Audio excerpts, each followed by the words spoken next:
Welcome to another edition of We're Not Doing a Podcast. Alongside Mark Weber, I'm Jarrett Least. Now, we're coming off the 4th of July, and over the past several days, another new social media platform has been launched that has been gaining the world by storm, and that is called Threads. Mark, you are someone who has absolutely ruined my life when it comes to getting me onto social media. You got me onto Twitter, you got me onto Instagram, you got me onto TikTok, and now you got me onto Threads. This time in a much shorter period of time. Threads I joined in like 2 seconds. So Mark, how has your initial Threads experience been going for you so far? I'll tell you this, and I'll keep it simple. I'm a Meta Platforms stock owner. I am no longer a Twitter stock owner because the company went private. I want the entire world to be on Threads until their eyes bleed. Just, if you're having a fight with your significant other, pull up Threads. Tough day at the office? Pull up Threads. Can't fall asleep? Pull up Threads. Papa needs his dinero. Keep going on Threads, J-Dog.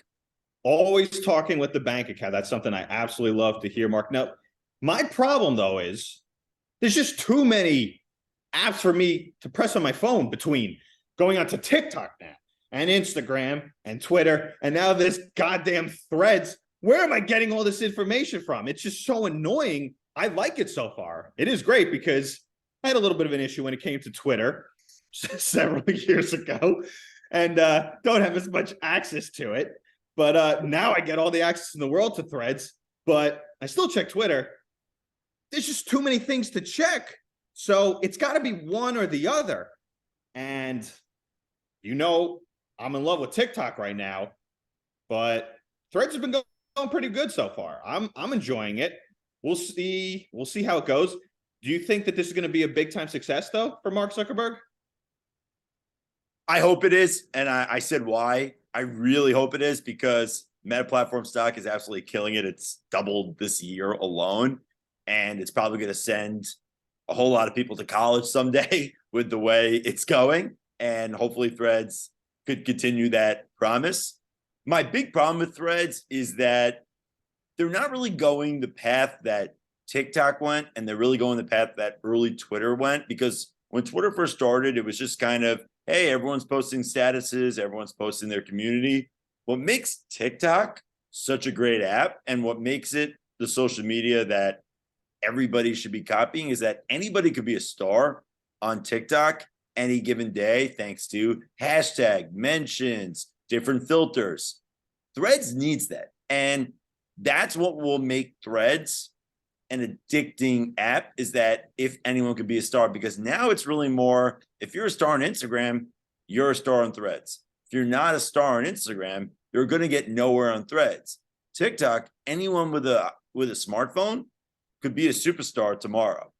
And I think Threads, which that's what they need to do if they really want to be the next app. And Meta Platforms has accomplished that with Reels, but it's really people just repurposing their TikToks for Reels, and it has been successful, and people have been able to become influencers using Reels and really gain their social media following by doing that.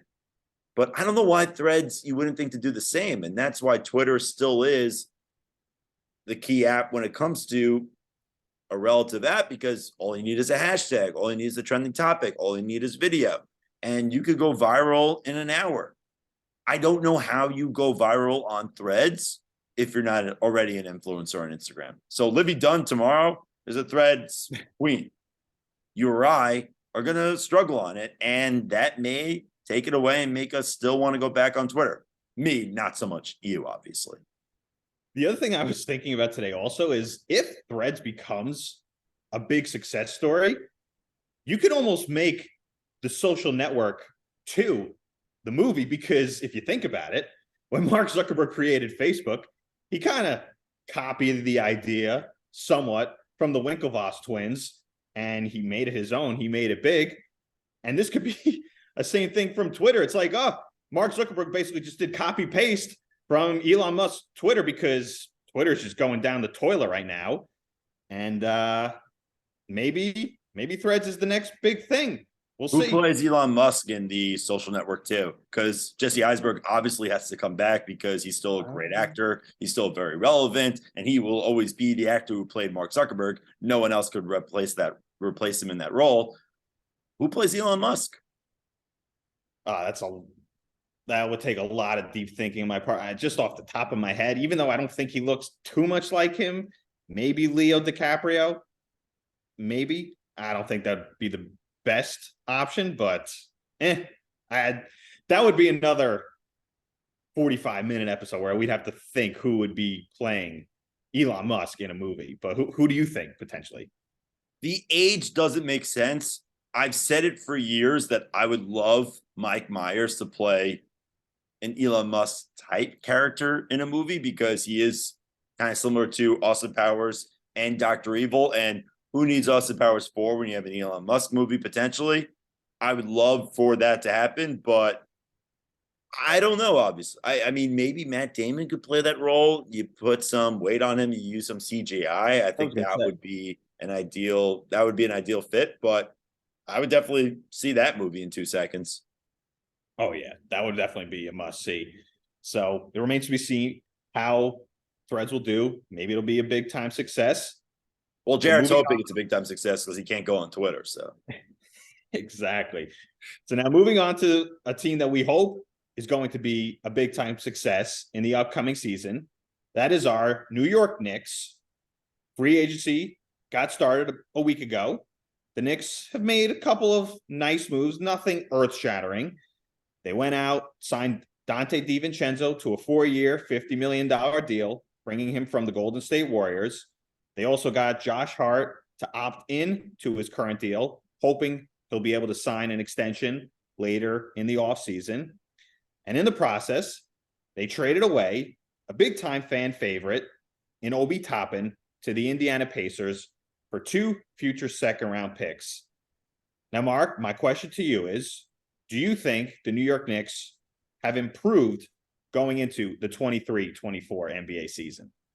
Well, speaking of TikTok, I had a video at the real Mark Weber that really blew up when it came to my thoughts on this, but I'll give it to the folks that are watching me on YouTube on this podcast. Most importantly, I do think the Knicks got better. And the reason why is fairly simple. It's because Obi Toppin was not a part of the Knicks' plans for the 2023-2024 season, according to Tibbs. The biggest problem for the Knicks this past season was the three-point shooting. They shot 29% from 3 last postseason, the worst of any team in the playoffs. And Donte DiVincenzo, who shot 40%, he could help that. And also, he'll play. Toppin only started 5 games for the Knicks last season. DiVincenzo started 36 of the 72 that he played for the Golden State Warriors last year. The Knicks got what they needed in a three-point shooter in Donte DiVincenzo and a great player as well.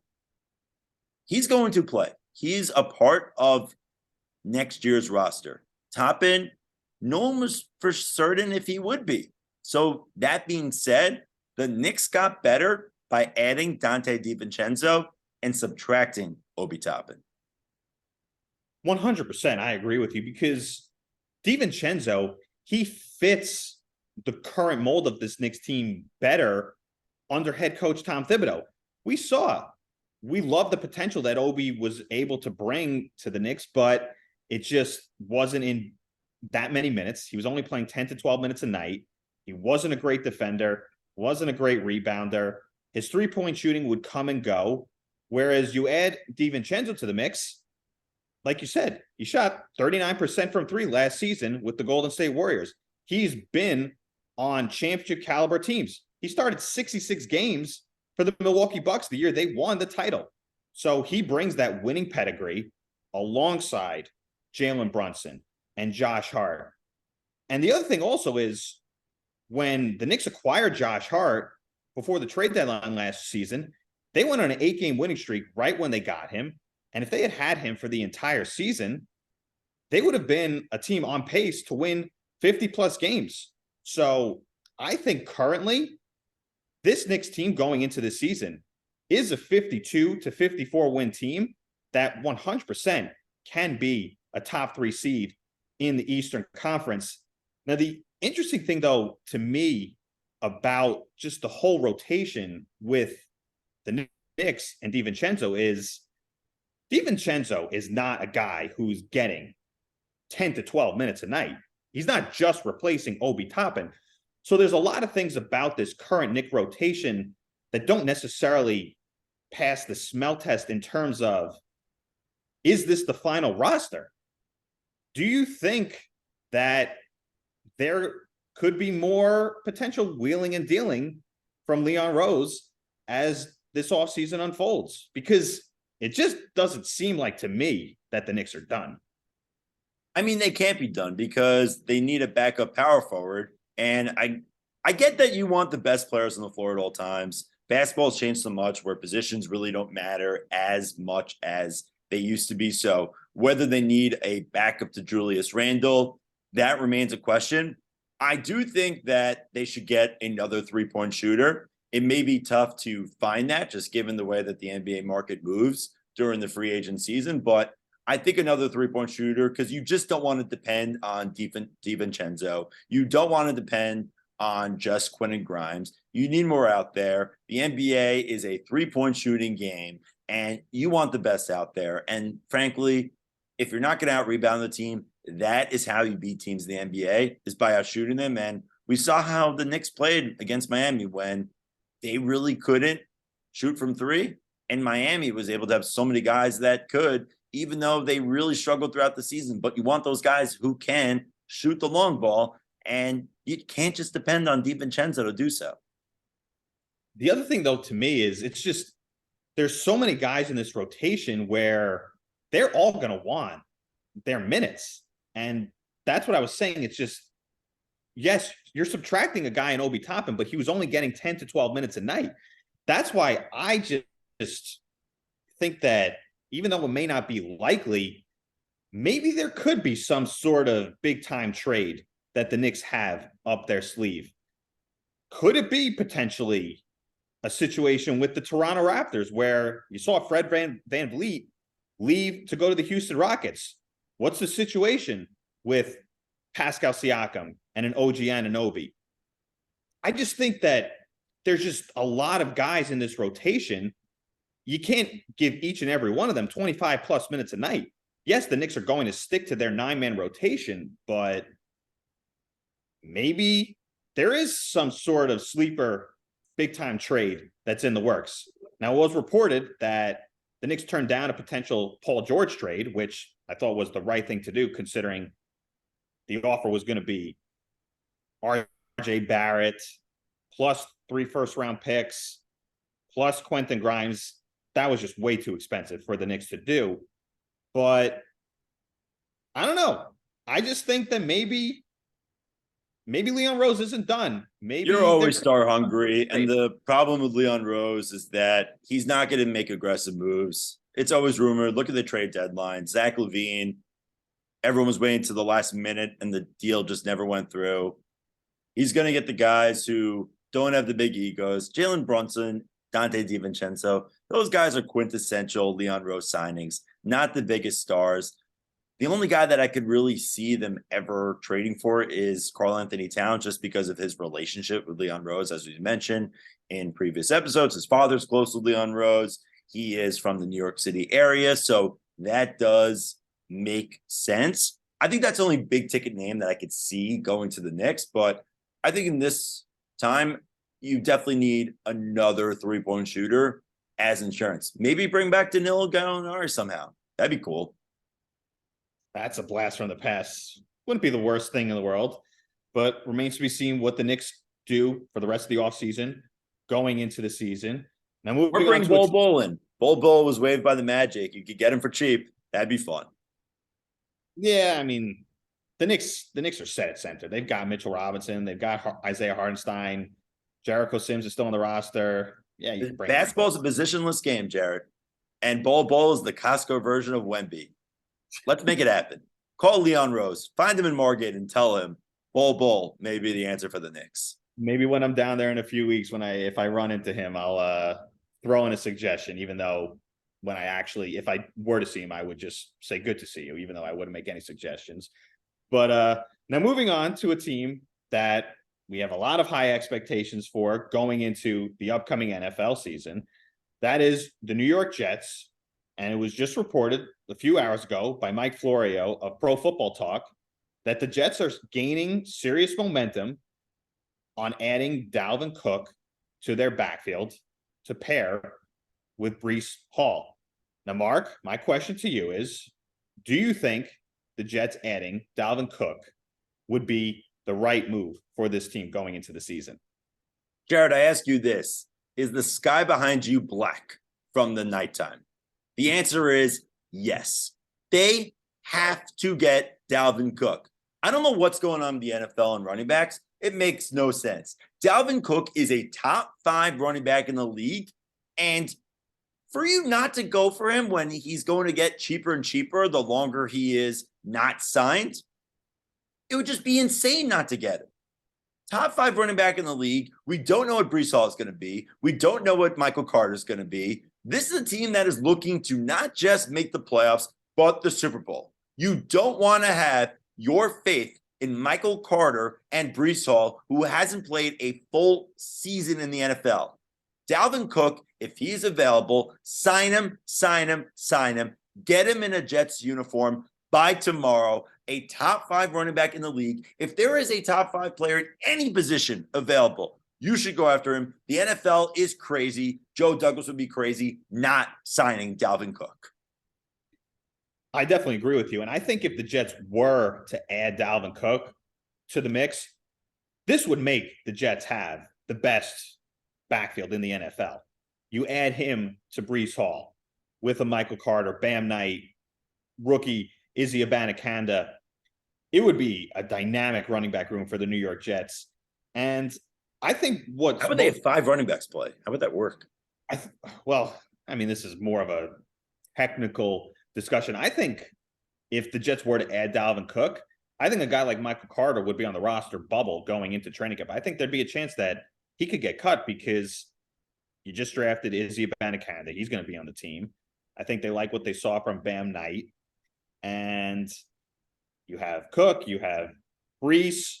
I think Michael Carter's spot would be up in the air. And look, offensive coordinator Nathaniel Hackett does like bigger running backs, going back to him being the offensive coordinator with the Green Bay Packers. So I absolutely would love for the Jets to go get Dalvin Cook, mainly for the beginning of the season, because you want to ease Breece Hall back slowly the first 4, 5, 6 weeks of the season, especially when the Jets have a very difficult schedule to start off the year. And you want Breece Hall fresh for the playoffs. You want to have a dynamic duo come playoff time with Breece Hall and Dalvin Cook. And the other thing also is, we haven't even talked about this as well, but it's very likely that the Jets are going to be on Hard Knocks. You add Dalvin Cook to the mix, how entertaining would this season of Hard Knocks with the New York Jets be? I thought about it and I was scared by it because I think the hype by you and other buffoon Jet fans really is worrisome. However, when was the last time the Jets made the playoffs? That was the last time they were on Hard Knocks. As scary as that sounds, yes, exactly. 2010. Let's go get a sandwich. Let's go get on Hard Knocks. Max, fire up the streaming.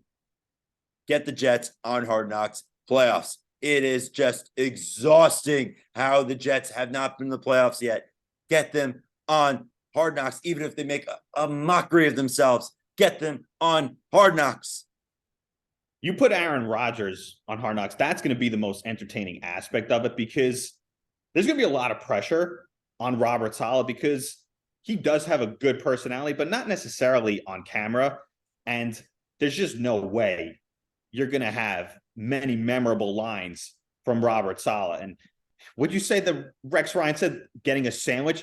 No, it's called, let's go get a goddamn snack for the, you're so politically correct. It's been a long time. It's been a long time. This was 2010, Jared. We were starting our freshman year of college. And that's the last time when the Jets made the playoffs. They have the longest active streak in the NFL of not making the playoffs with 12. The next up is the Denver Broncos. And the last time they made the playoffs, they won the freaking Super Bowl.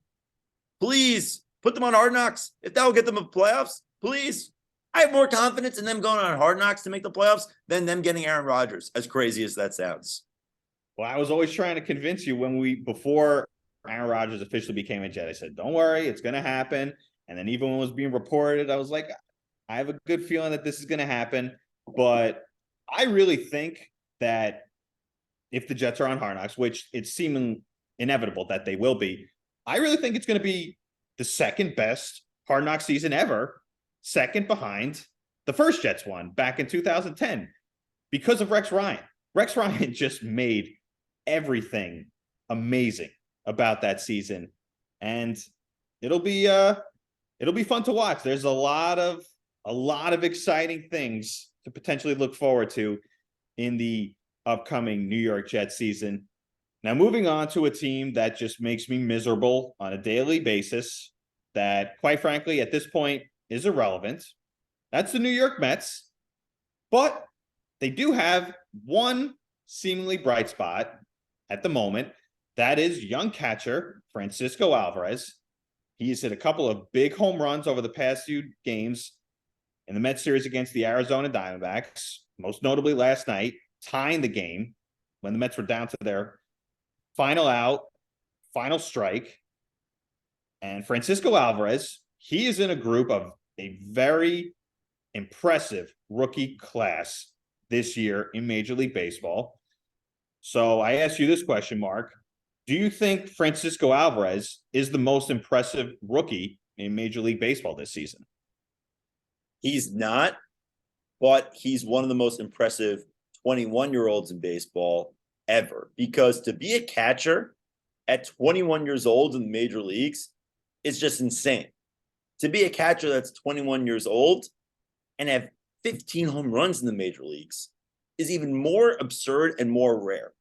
There's only 3 catchers in Major League history that have hit 15 home runs in their age 21 season.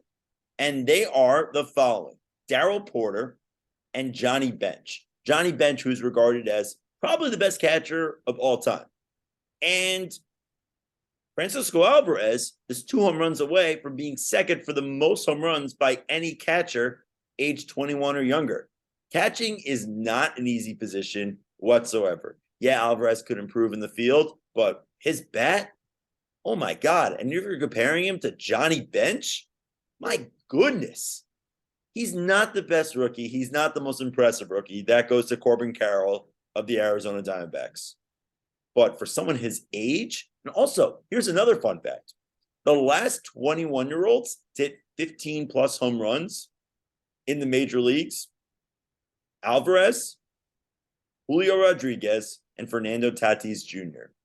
That is elite company, and Alvarez is already off to a rocket start for his career at just 21 years old.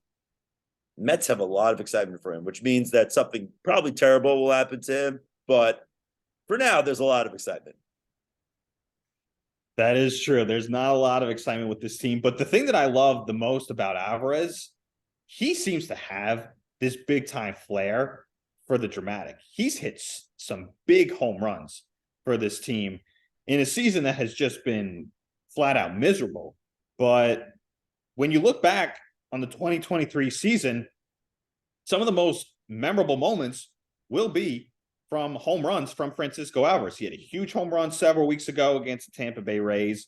In this series against the Diamondbacks, a monster 2-run homer that went 467 feet. And then last night, like I mentioned, he's been incredibly impressive so far. And the fact that he is doing it as a 21-year-old catcher, working with a veteran pitching staff with the likes of Justin Verlander and Max Scherzer, that makes your job that much more difficult.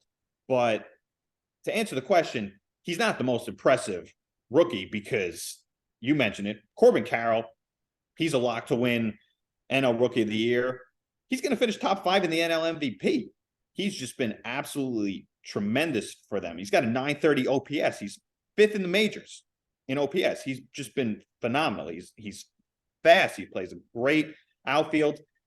And you also got to mention a guy like Elly De La Cruz, who was called up several weeks ago and has ignited a huge spark for the Cincinnati. I got a fun fact for you. Wins above replacement. Ellie De La Cruz, 0.7. Francisco Alvarez, 0.7. So there's that. But Corbin Carroll still weighs above those guys in terms of major league readiness.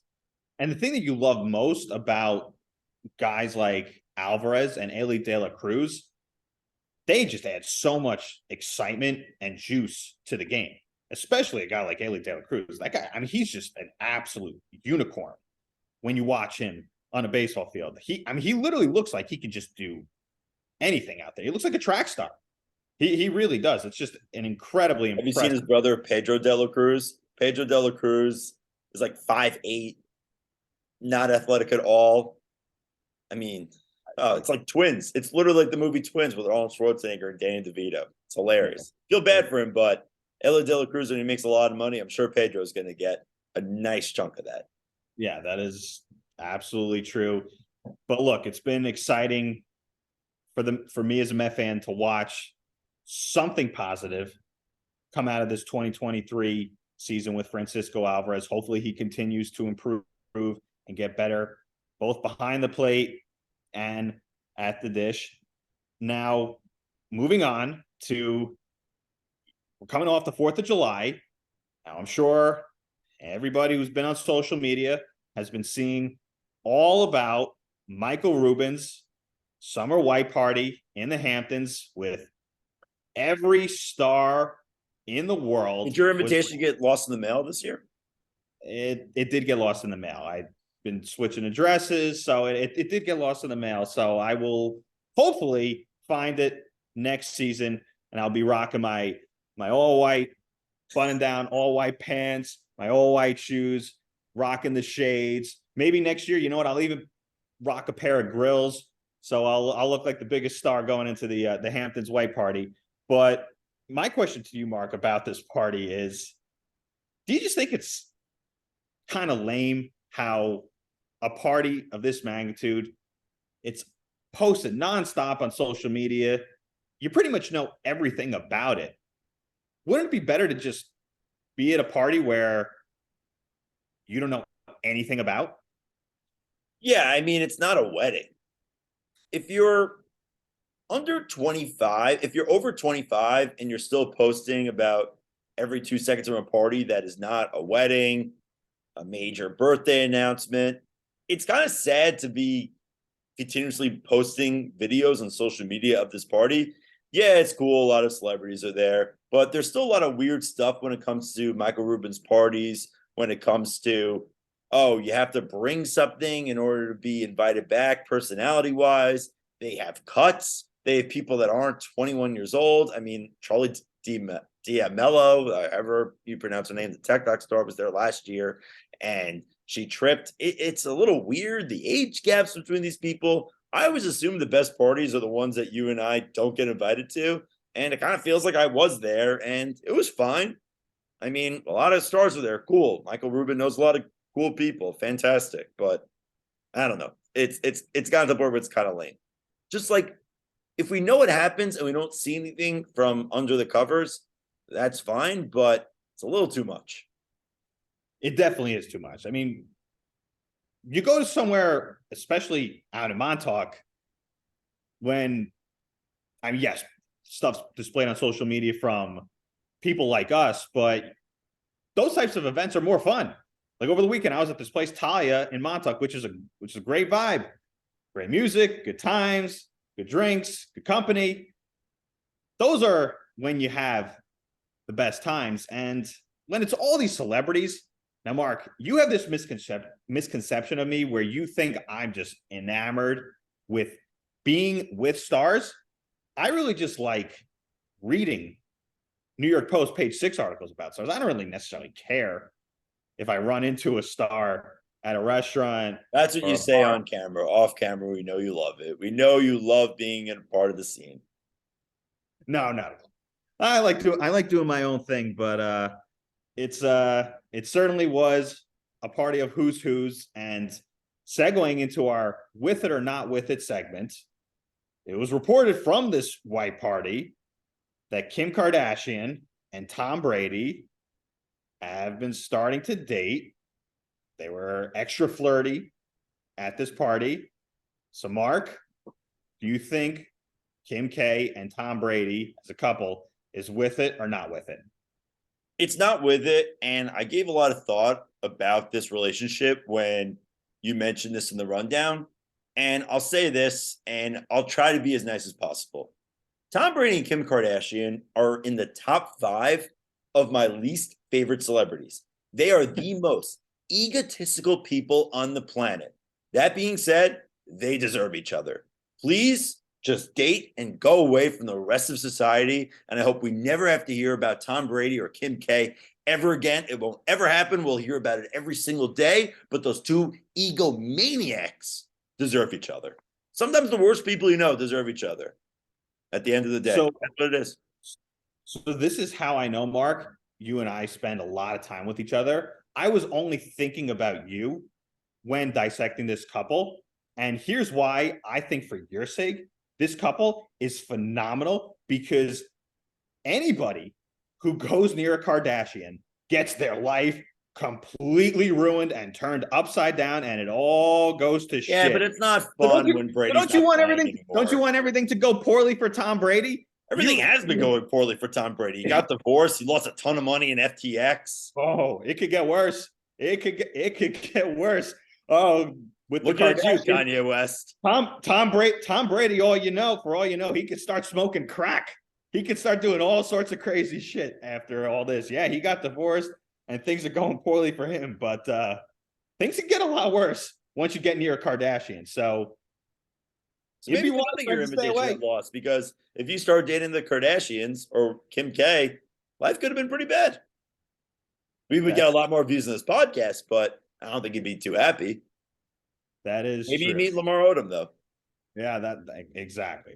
That's for sure. So it remains to be seen how this new couple of Tom Brady, Kim Kardashian works out. One thing I know, I'm staying far away from the Kardashians because I want my Can life I just to say be to Tom and Kim, Mazel Tov. I hope you enjoyed in hell, but Mazel Tov. Yes, we wish you nothing but the best, but hopefully you're not this couple where it's just so in our faces. But at the end of the day, I wish them nothing but the best, I guess. But remains to be seen. But that's all the time we have on this edition of We're Not Doing a Podcast. For Mark Weber, this is Jarrett Lease signing off. Have a great weekend. We'll see you next week.